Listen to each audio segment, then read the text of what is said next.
Hello everyone and welcome back to Let's Play Caveman to Cosmos with me, Alpha Pi Omega and Byzantium. So the year is 445 BC, turn 4278, and we are one turn away from Code of Laws. So what happened while you were gone? Well, a couple of things. First of all, we had a little growth. Dyrrhachium reached population 6. And Adi, which is located here, reached population 17. But as you can see, we have a lot of growth ahead of us. Trebizond, Ankara, Constantinople, Thessaloniki, Adrianople, and Videnna, Laodicea, Amorium, and Misitras, and also Dorivaeum, all are very close to going one up in population, so we'll have quite a lot of growth on our hands. I've been sort of micromanaging Heraclea and Edessa. Is it Edessa? I forgot the name. Yes, Edessa. And we're building the mining camps there to boost our production. Both of the cities are doing good. I've also investigated because someone mentioned in the comments that our research points keep going up and down. I think it might be really just because of the various research investments that we have, because crime-wise we are golden. There is no crime higher than 80 in any of the cities, so it can't really be anything like that. And education-wise we are also doing great. You can see that most of the cities have education in high hundreds, so there is really nothing that we could have an issue with. So neither crime nor education can really harm us. Not sure what it is. I really think it might be just research. More importantly though, we had our great person, and it was Abraham, the great prophet. He was actually born in Adrianople, and I thought I sent him to Constantinople, but I probably didn't. He ended up in Nicaea. So what can we do with him? Well, he can start a new religion, or he can join the city, which isn't really all that good, or he can actually do one of those things that we researched, and that is construct national belief resurrection, which will auto-build belief resurrection in every city, giving us -10 crime everywhere. So I think that's actually really worth it, so let's use him for that. I waited for you guys to see me doing this, because it's going to be great. And I think that resurrection, actually we can check it on the technology advisor. Resurrection should be the first one. Yep. So resurrection gave us, resurrection gives us -10 crime per turn and a -10% war and happiness. And I think that the other ones that we researched, which would be karma and reincarnation, require a resurrection originally. That's why we couldn't get it. But maybe if we get additional great profits, we will be able to. So those are the news for now. Other than that, I have been scouting for new places where we could build our next city. I think that this place is really good.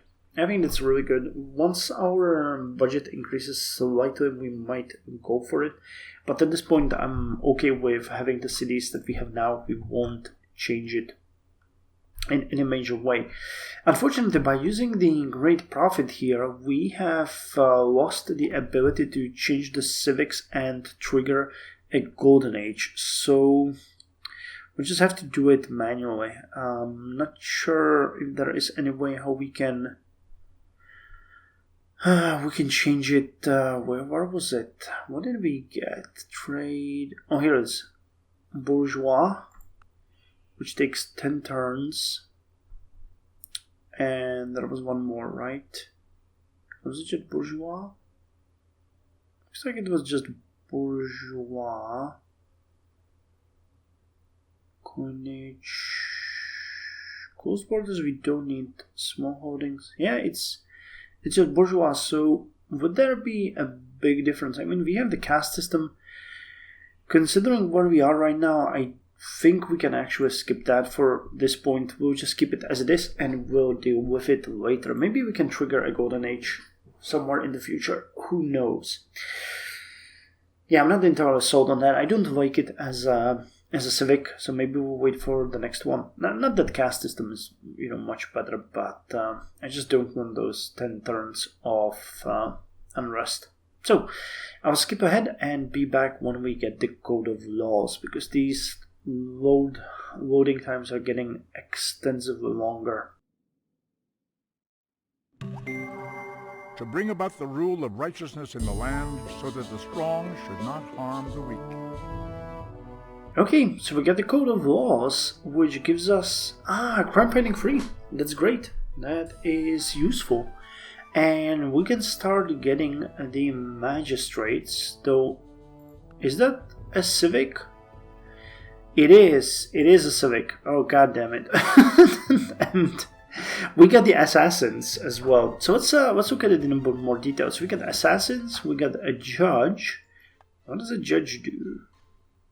Does he lower the crime civilian branch? Revolt protection. Okay. And that's about it. He doesn't do anything either. Just revolt protection. Okay. We get a bunch of world units. I'm not sure if we will be able to build any of those. And as far as buildings enabled, we got EU Harvard University, Cross Education, Cross University, Courthouse University. Okay. EU University of Bologna, EU. What does the EU mean? That has a meaning. The University of Salamanca. It's a bit weird. I don't know what that means. Then we get the assassins then. Okay, that is we needed to train assassins. Okay, but the plus 10 that we are now getting as a crime bonus is negated by the fact that we actually got the belief in resurrection.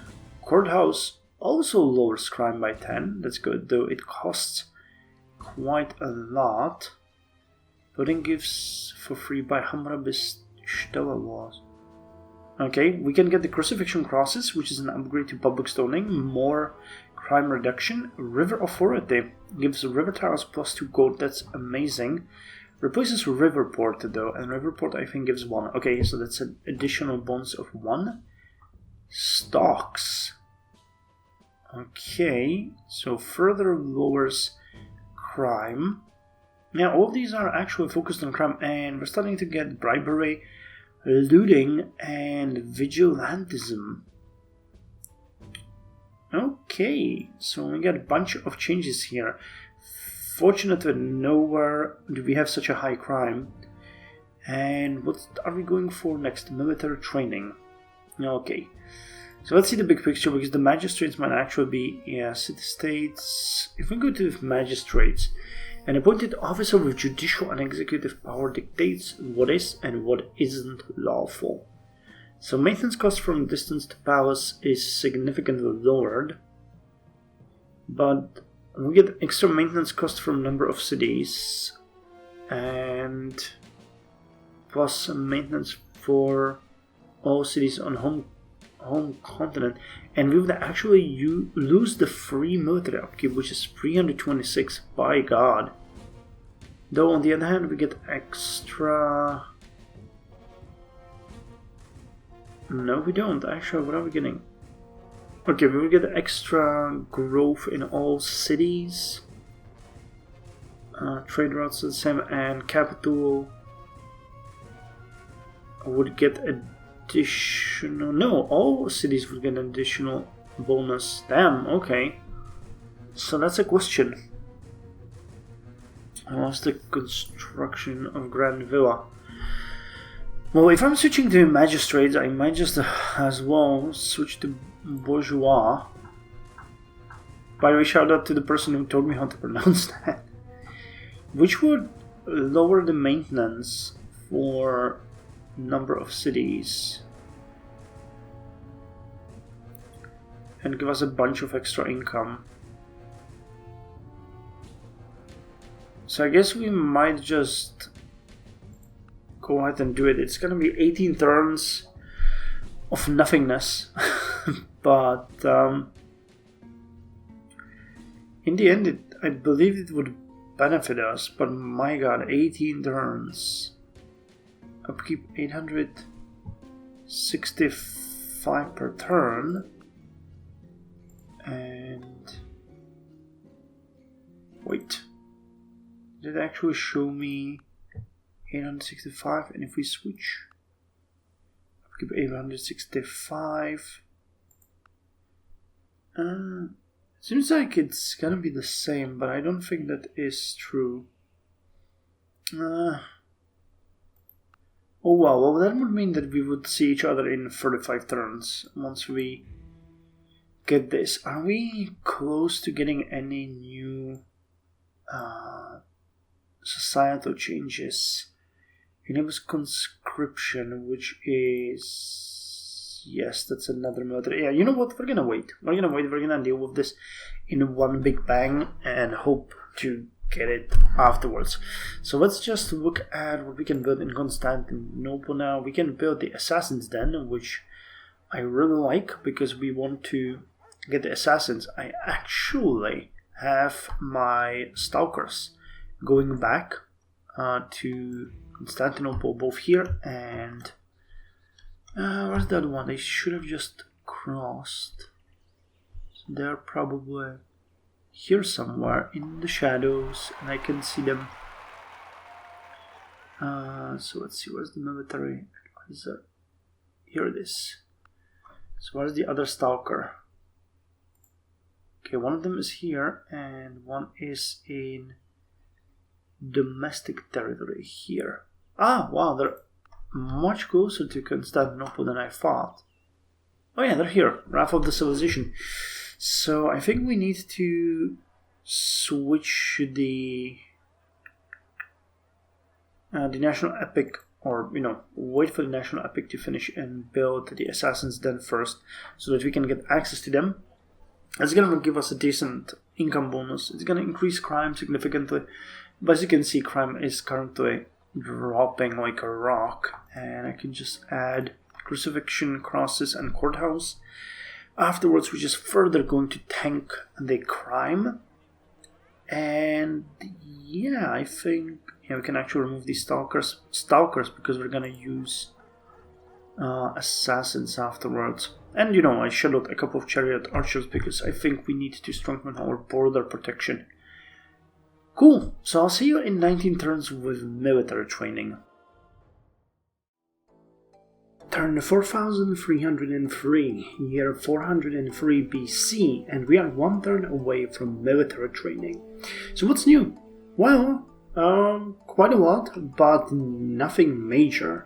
First of all, I have started focusing a bit more on culture in Edessa and Heraclea, because we need to expand the borders.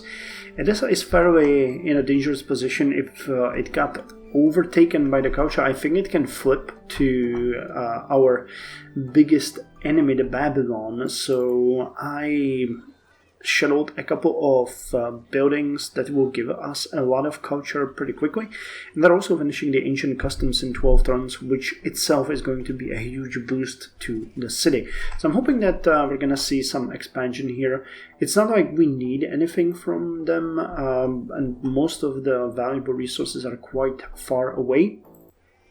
But it's still, we need a bit here. And I think it's possible to do it. We can flip some of these tiles pretty easily if we get some more culture. So in 21 turns, it's gonna get the fledgling bonus. And with all of these other customs, I think we're going to be doing good. How much are you getting? 27.14. So just the ancient customs and the buildings that I shadowed are going to double the cultural gain. So that's pretty good. Same thing goes for Heraclea. We're finishing the ancient customs here. I shadowed a couple more industry buildings here first because we're not in a hurry, but after that we are going to go for culture and financial buildings. There are some really cheap, like the beadworker and the lacquerware maker, even the mask carver. There's a bunch that you can get pretty quickly, but again, money is not a big issue for these new cities. I want to work on establishing their industrial and then food and cultural production first, and then we're gonna look into finances. Speaking of finances, we are kind of balancing at a thread. I sometimes make a bit more money, so I increase the investment into research from our finances, and spend it all. So it's kind of up and down. Not much to say there.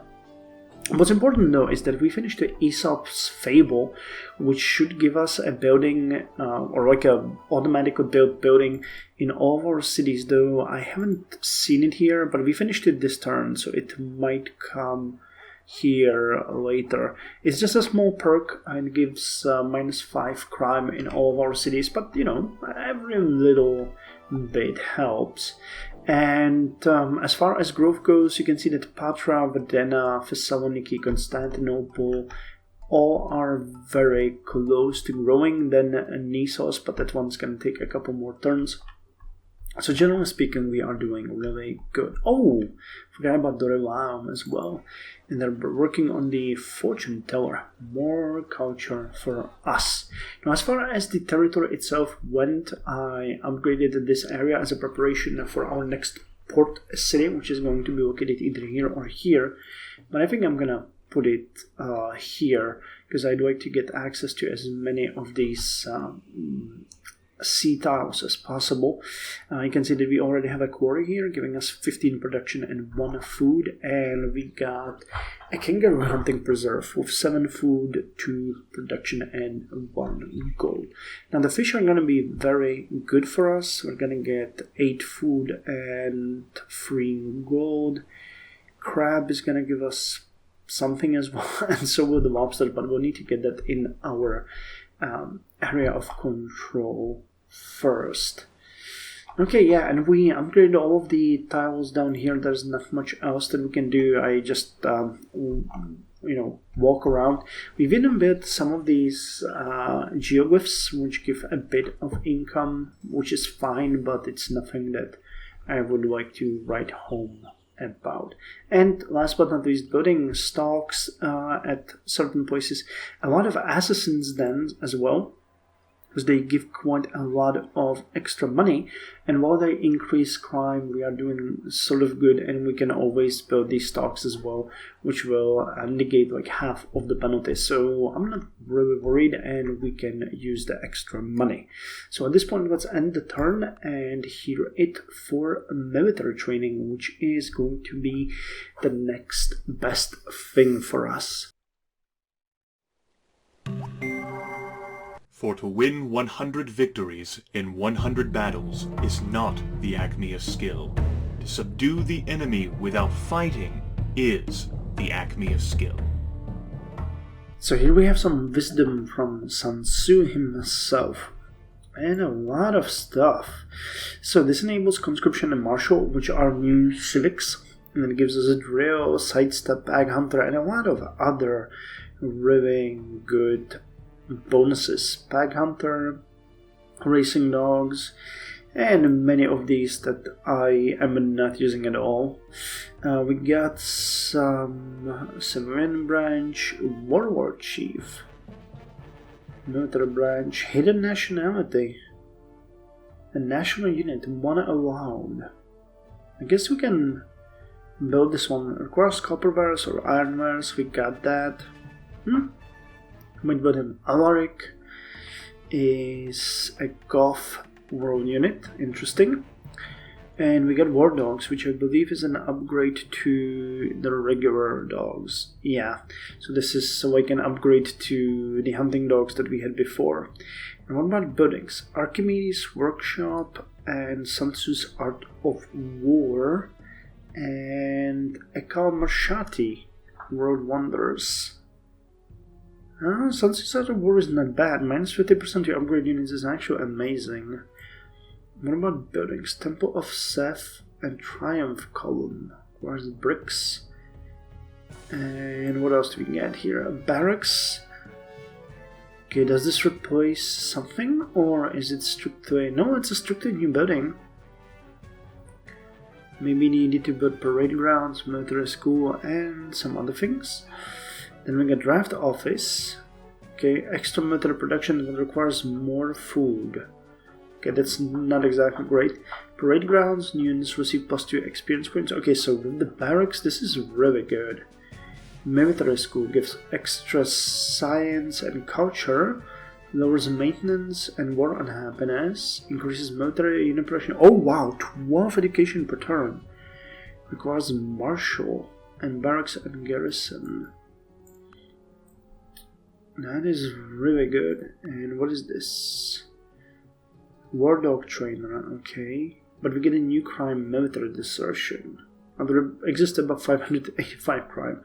That's not a problem. Slave compound, culture golf, Saxon, and Yamato. Okay, well, let's check out the revolution. What did we get? So we know that we can get the magistrates. What's this? Conscription. Bourgeois. Marshal. Okay, so education can be switched to marshal. That would lower... No, that wouldn't lower the bonus. It would actually give us a huge boost in all cities. And it gives us a free military unit upkeep per population. So not only would that give us a bonus, it would give us an extra income bonus. Okay.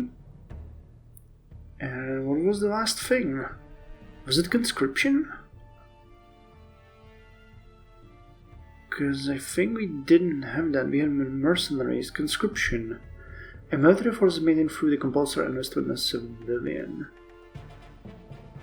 Okay, maintenance from distance to palace, from number of cities. Okay, everything would be increased as far as upkeep goes, but we would get a 30% free military upkeep per population, so that is worth it. Okay, and extra production in capital, extra money and science production in all cities. And we get some bonuses. So what would this mean for us if we went with this? So if we shadowed magistrates, if we shadowed conscription, if we shadowed bourgeois, if we shadowed marshal, and that's about it. So we would get 18 turns worth of revolution.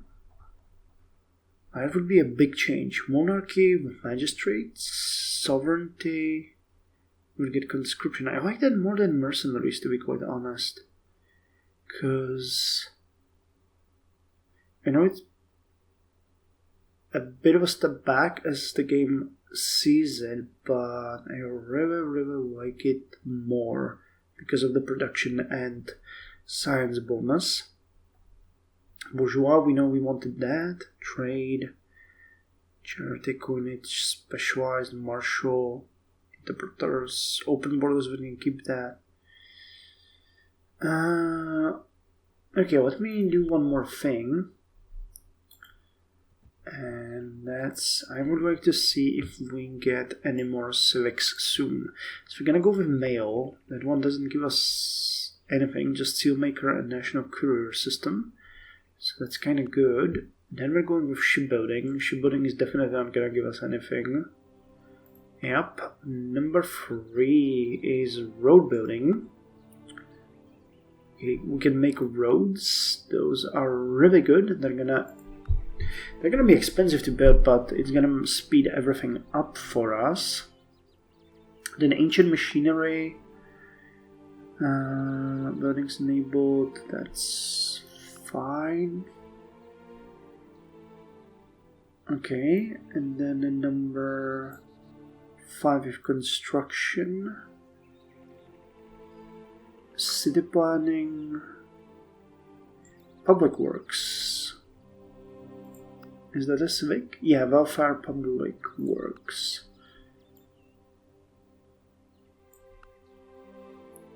Could we?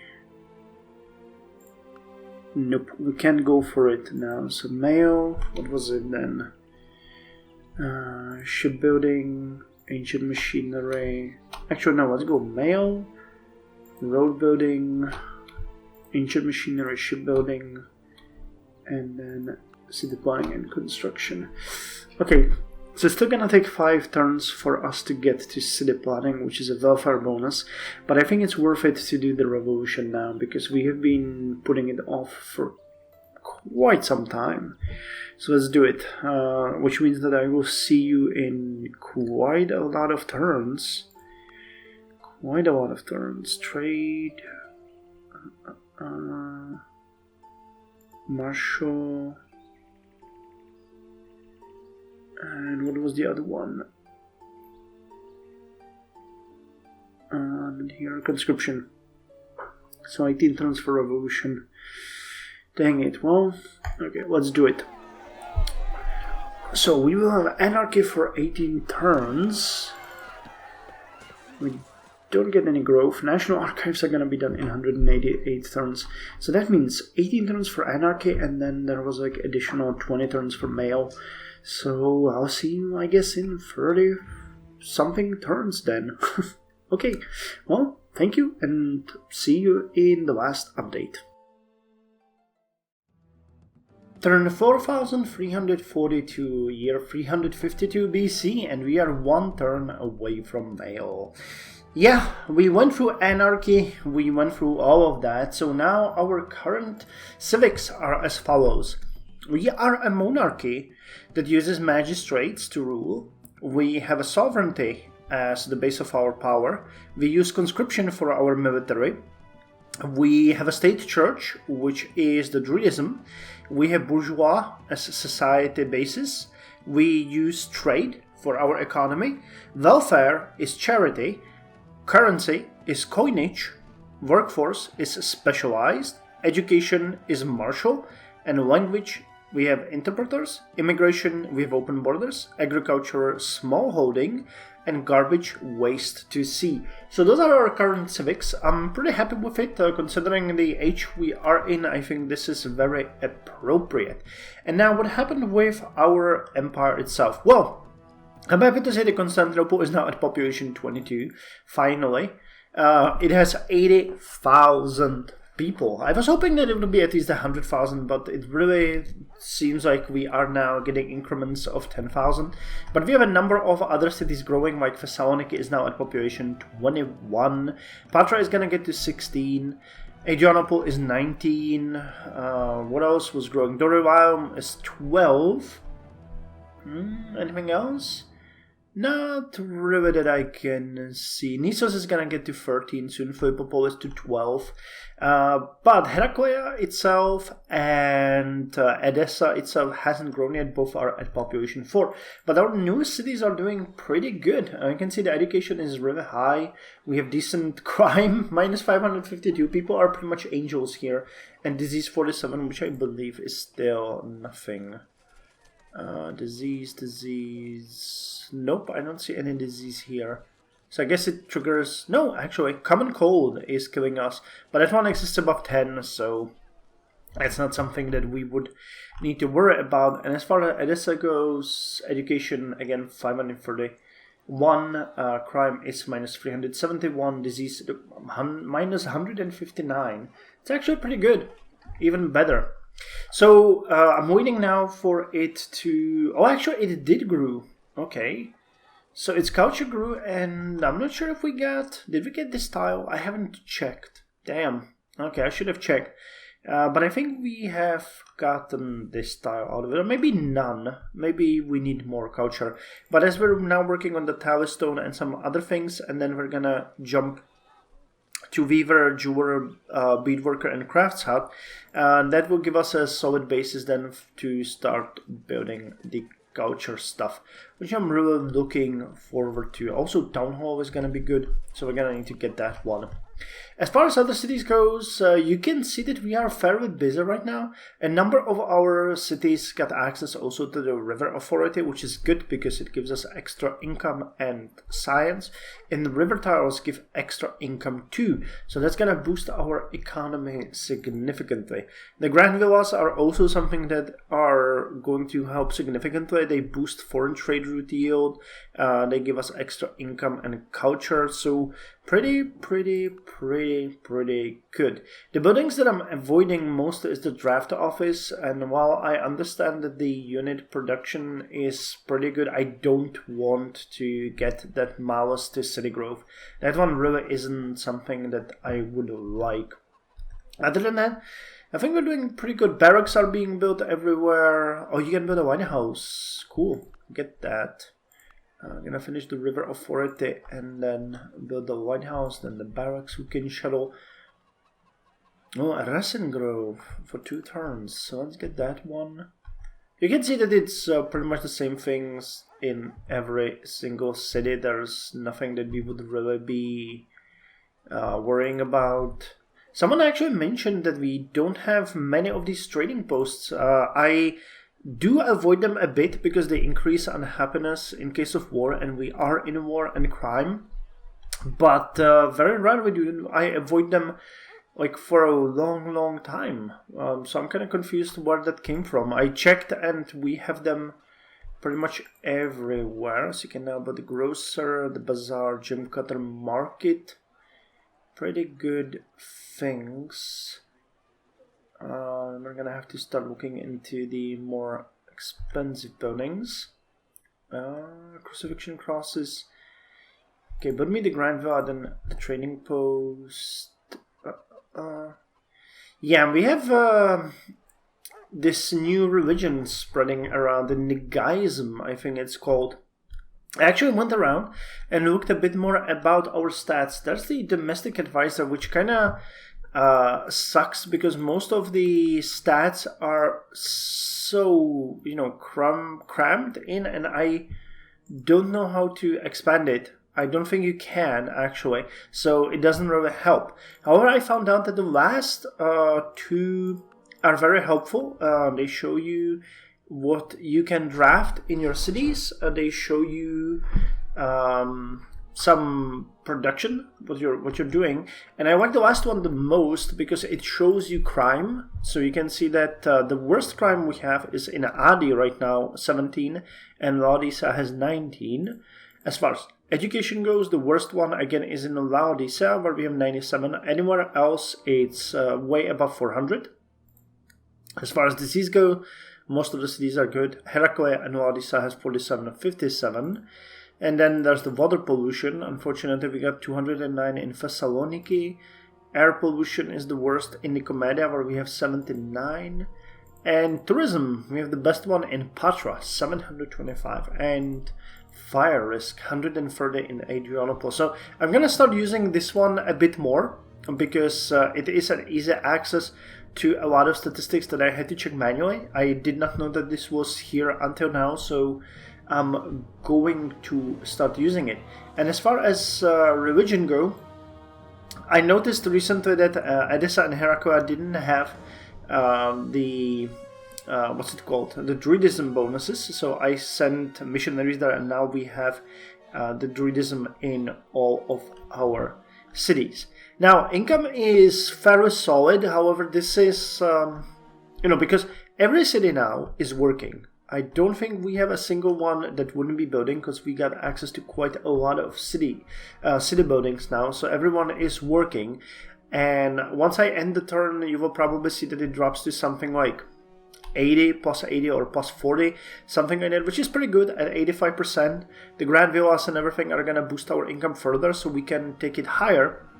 But at this point, with all of our cities working, we can keep our research at 85%. So I'm really considering that in the next episode we're going to start a new port city here, because that's a place where I would like to go, after which we are going to continue expanding southwards. I've already prepared the area here south of Edessa and Dorilao.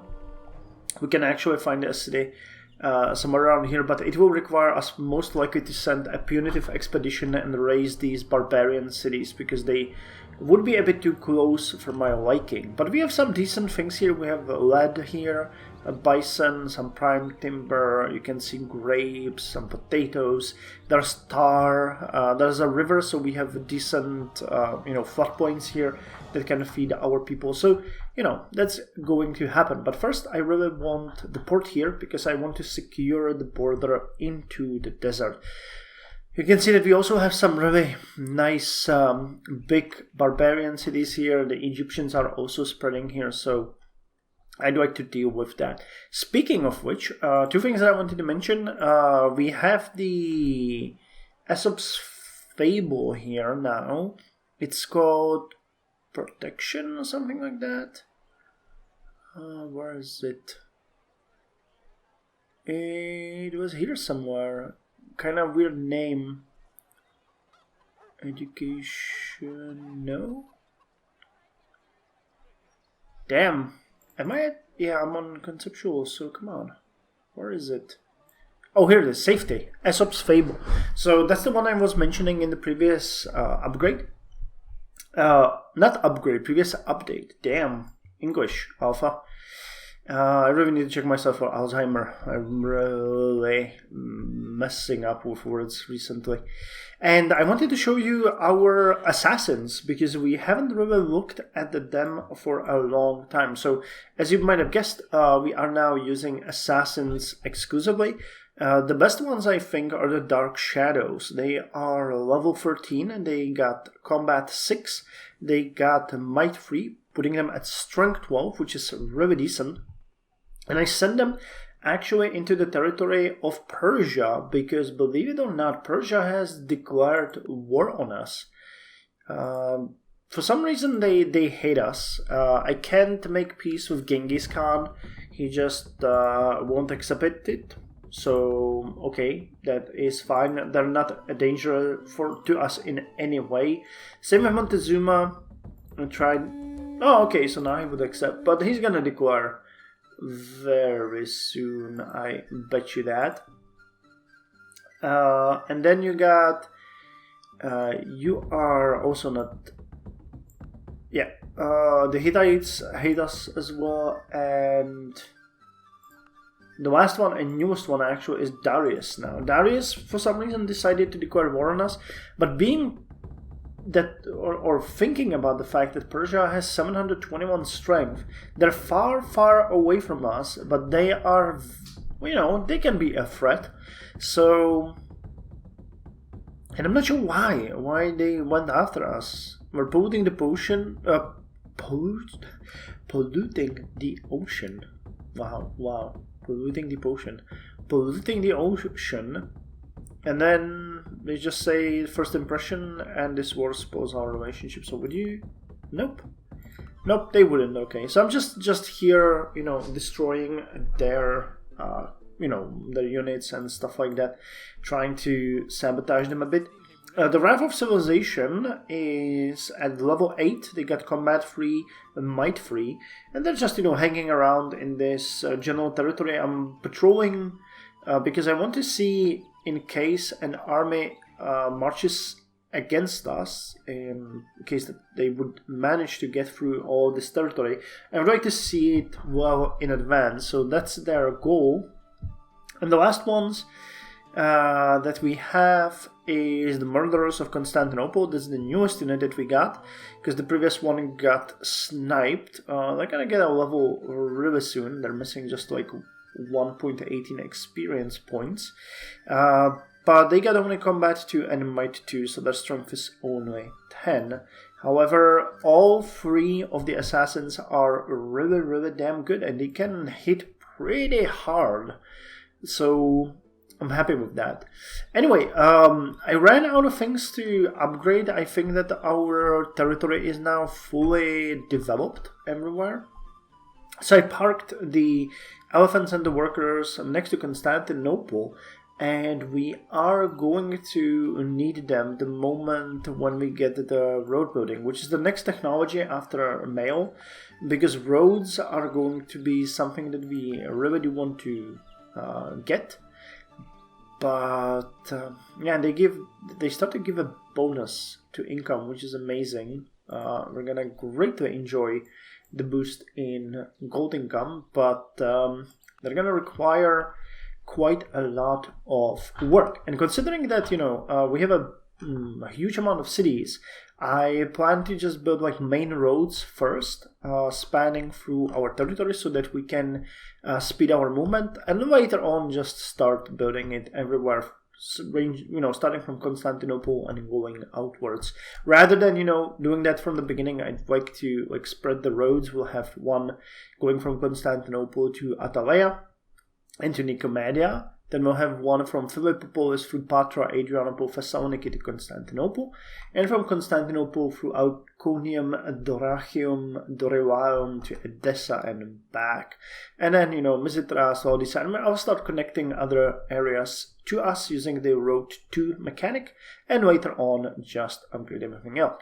But it's most likely, and that's something that I haven't really checked, and we need to check now because it's going to be important, it's going to cost us a lot of money, I think. Roads won't be cheap. Where can you... Oh, and oh god, they actually cost maintenance. No, wait, this is a... Okay, that's a... Aha, that's an upgrade to trails. So that's gonna give us extra trade route yield and income. So that's fine. I mean the improvement. Road signs. Mathematics. Can I? Oh, here it is. Can build road. Movement bonus. Wait, do they not cost anything? Paths don't cost anything either. So maybe they don't cost anything. I have never checked, but I expected that the roads would cost something. Weird. Anyway, let's end the turn and see what mail is going to bring to us, because, you know, that's what we are here for. Always write angry letters to your enemies. Never mail them. It's actually a pretty good advice. Anyway, we know that this doesn't give us much. Just a Sealmaker, which is a really decent building, giving a bit of education, lowers crime, increases income, science, culture, and espionage. And then the National Courier System, which requires books or paper scrolls and a city size of at least 3. Does it give something? Nope, I guess not. It just... oh, it lowers the anarchy length. That's actually pretty good. I should have maybe thought of building that before I went. And we can do the Triumph column here. National Wonder, one left. It would give us... Okay, let's actually build that in Constantinople, because I enjoy the income. And then you build the rest. And Sealmaker. So it's going to give us 1.56 gold, 5.1 culture. Sure, why not? But you can see even Constantinople, being the most developed city that we have, now has a backlog of 14, 28, 30, 41 turns. So we are well poised to have a lot of stuff to be built. And wow, the income is actually just increasing rapidly. So let's just put it to 100 in science, which is going to shave off 3 turns. Nice. So 21 turns to road building and 21 turns till next episode then, I guess. So anyway, that's all for now. If this is actually the income that we are going to be able to hold, I think we're still getting the bonuses from the celebrations, but if we kept it at this level, I could really start thinking about founding not 1, but 2 cities. 1 port city here and 1 city down here. Because, you know, we're all about growth. I know this area is also pretty good, but I'd rather expand this way, because we really need to cut a bit more into the Babylonian cities. And damn, they have some really nice cities, like Nippur having population 17. That's like 40,000 people, isn't it? Do we have anyone... Go away, Windows Update. We have Ankara here, which has population. Okay, so it's 40,000 people. So not that much, but pretty decent. While 22 is 80,000. Huh, interesting. Well, last but not least, let's just mention that we have reached a population of 405,500 people in this last update, which I am going to say I'm proud of, heading off to 500,000. And with that, I'll see you in the next episode. So till then, you guys take care.